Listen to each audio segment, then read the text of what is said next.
Toxic lobbies are one of the most exhausting, demoralizing, and creativity-killing aspects of modern gaming, and the worst part is how normalized they've become. Somewhere along the line, gaming stopped being just about having fun, improving your skills, or sharing cool moments with other players, and instead turned into a competition to see who can be the loudest, meanest, or most dismissive human being in the server. You load into a match hoping for a decent experience, and within minutes you're hit with insults, slurs, rage quitting, or someone blaming the entire team for a mistake they themselves made. It's not intense competitiveness, that's just toxicity dressed up as passion. One of the most frustrating things about toxic lobbies is how quickly they suck the joy out of a game you actually like. You can enjoy the mechanics, the art style, the music, and the core gameplay, but none of that matters when the lobby is filled with people who treat every match like a personal insult to their existence. Miss one shot, you're trash.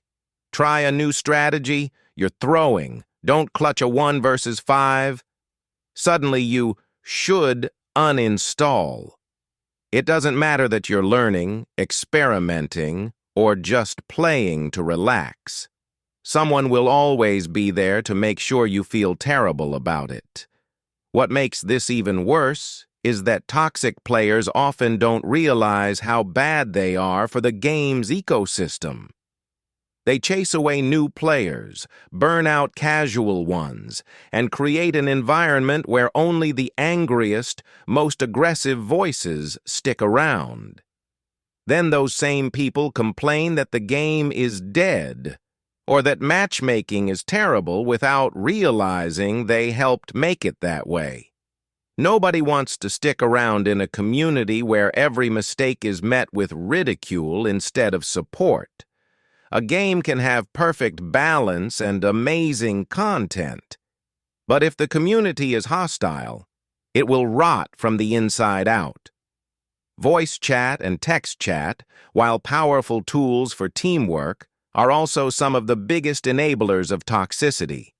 The anonymity of online play makes people feel invincible.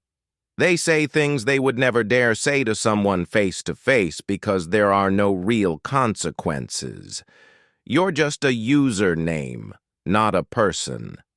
That disconnect makes it easy to dehumanize others, turning teammates into scapegoats and opponents into enemies that deserve abuse. The mute button exists for a reason, but it's depressing that using it is often necessary just to enjoy a match. Another major problem is how toxicity feeds on itself. One toxic player can poison an entire lobby. Someone starts flaming, another fires back, morale drops, teamwork collapses, and suddenly everyone is playing worse.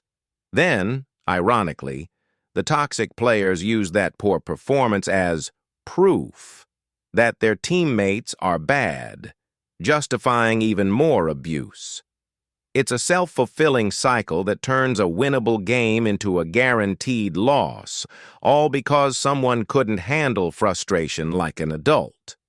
Competitive games get hit especially hard by this. Ranking systems make people tie their self-worth to a number, and when that number is threatened, they lash out. Instead of focusing on improvement, communication, or adaptability, they focus on blame. It's always the healer, the tank, the new player, or the matchmaking. Personal responsibility goes out the window. Toxic lobbies thrive on ego, not skill, and that's why the loudest players are often the least helpful. What's really sad is that gaming has the potential to be such a positive space.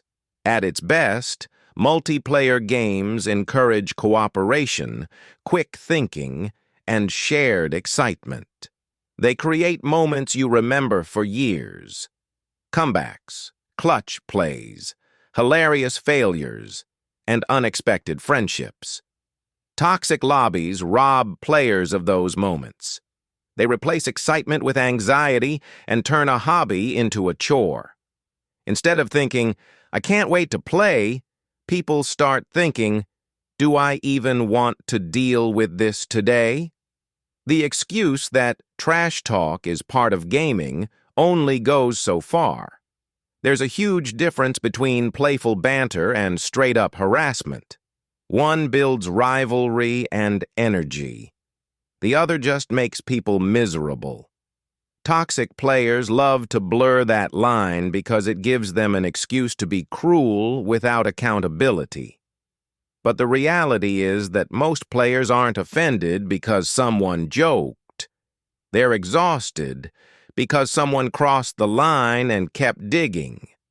At the end of the day, toxic lobbies don't make games harder in a fun way.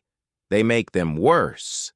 They punish curiosity, discourage improvement, and push people away from something that's supposed to be enjoyable. Games don't need less competition or intensity, they need more respect.